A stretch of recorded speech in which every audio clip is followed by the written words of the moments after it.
Mon métier, en fait, de formation, je suis scientifique.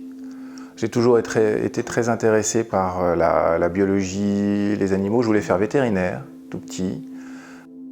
Partir en Afrique, soigner les lions, les girafes, c'était vraiment mon rêve. Donc oui, l'énergie de la vie et l'approche scientifique, rationnelle, observer, essayer de comprendre, c'est toujours ce que j'ai essayé d'articuler dans mon métier et aussi dans ma vie, ce que j'essaye aussi de transmettre à mes enfants.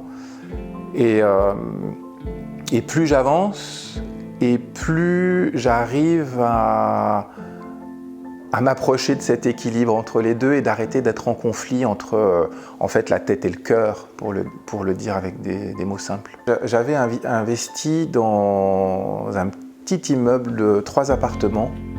Et puis ce qui s'est passé, c'est que petit à petit, les choses ont dégénéré.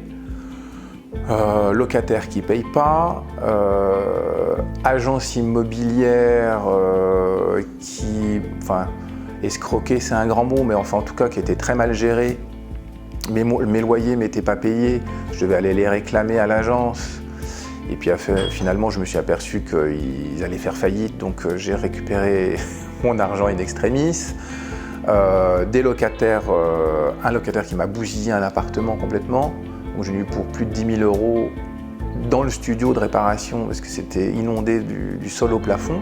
Et là, les ennuis ont commencé assez sérieusement parce qu'il fallait que je renfloue, l'argent ne venait plus, donc c'est devenu un peu serré. Et la seule solution que j'avais pour payer mes dettes, c'était de vendre. Donc j'ai vendu un premier appartement avec une belle plus-value, mais sauf qu'avec toutes les dettes, etc., il n'en est finalement pas resté grand-chose, c'était le F2. Et là, je me suis dit, il y a un truc qui ne va pas, je ne sais pas ce qui se passe financièrement. Et j'ai fait mes comptes.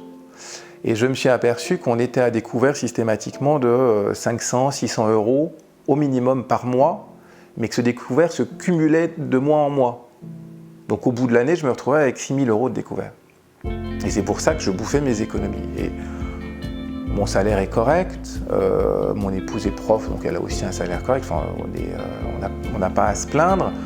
Maintenant, je me suis dit, mais avec l'argent qui rentre, les loyers, etc., on n'y arrive pas, qu'est-ce qui se passe? Et c'est là que j'ai décidé de m'inscrire à Richesse et Liberté pour analyser la situation.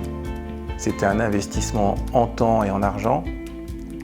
Et puis je me suis dit, bon allez, j'y vais, compte tenu des conditions qu'elle posait. Quand j'ai fait la formation, j'étais emballé par le début, parce qu'au départ, il y avait toute cette réflexion autour de l'énergie de l'argent.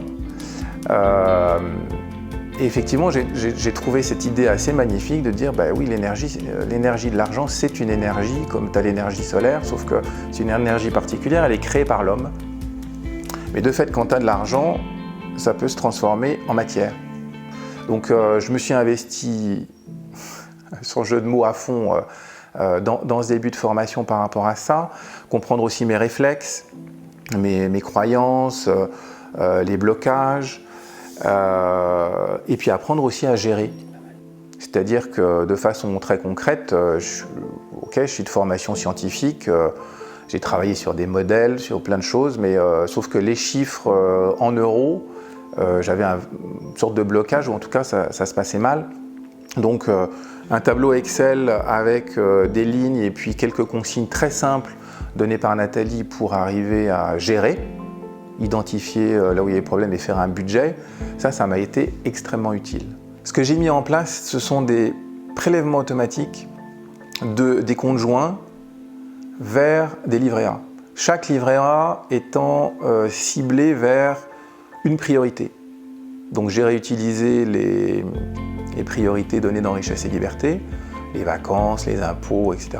Et puis j'en ai créé aussi pour moi les activités pour les filles parce que je me suis aperçu que c'était un poste très important. Et donc tous les premiers du mois, il y a grosso modo 1000 à 1200 € qui partent sur des livrets pour pouvoir payer après les dépenses. Et ça, c'est une révolution pour moi parce que je peux savoir de quel montant je peux disposer pour les vacances qui vont arriver. Là, on va partir en Éthiopie, par exemple, au mois de décembre. On s'est posé hier avec mon épouse Et on s'est rendu compte qu'il nous manquait des sous. Donc on a regardé, on a modélisé et on s'est dit, bon ben ok, sur les livrets, il faut remettre, je sais plus, 200 ou 300 € de plus pour pouvoir tenir le budget. Et je sais que ça va tenir. Et donc le fait de me payer moi-même au premier du mois, et puis après payer le loyer, puis après voir ce qui reste, ça a été un changement d'habitude profond qui fait qu'aujourd'hui je suis serein. Ce qui m'a aidé à m'en sortir concrètement grâce à Richesse et Liberté, c'est d'une part casser la croyance qu'il faut que je rembourse mon prêt le plus vite possible. Et en fait, Richesse et Liberté m'a permis de prendre conscience qu'au contraire, il fallait que je réétale mon crédit et que je redemande sur 20 ans pour baisser au maximum les mensualités, pour redégager du revenu. Parce que j'avais un prêt qui me coûtait de l'ordre de 1 300 ou 1 400 €, tout compris. Et bien, en renégociant et en talent sur 20 ans, je me retrouve à ne devoir payer aujourd'hui que 500 €. Donc j'ai gagné de fait automatiquement 800 € par mois.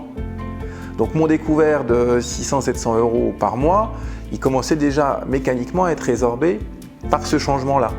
La deuxième chose importante, qui est pourtant basique, hein, c'est refaire mes comptes.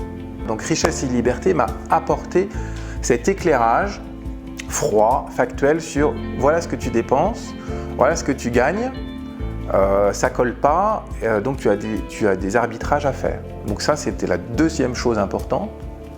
Et ce que Richesse et Liberté m'a aussi apporté, c'est la prise de conscience que j'étais très joueur. J'avais une image de moi-même sérieux, scientifique, fonctionnaire, rigoureux, et par différents exercices proposés dans Richesse et Liberté, je me suis rendu compte que j'étais très joueur et que même vis-à-vis de l'argent, j'étais prêt à prendre des risques parce que je le fais dans ma vie au quotidien. J'ai envie de tester un truc, je me dis tiens, ça c'est génial, j'y vais, je fonce. Et ce caractère-là, c'est les propositions de jeu dans Richesse et Liberté qui m'ont permis d'en prendre conscience. Et là, je me suis dit, waouh, mais si je suis joueur mais que je ne me pose pas des limites, je vais au casse-pipe. Je vais vraiment avoir des problèmes financiers. Et c'est ce qui se passait finalement. Donc l'avenir aujourd'hui, ce serait d'investir dans un lieu où je puisse vivre et en même temps qui rapporte. Un lieu en fait où j'habite, un lieu plutôt dans la nature, avec des arbres qui répondent aux énergies qui me plaisent, et en même temps où je puisse louer des yurts ou des roulottes, des cabanes que je mettrais à ma patte, qui seraient aussi connectées énergétiquement, où les gens puissent se ressourcer et qui me rapportent.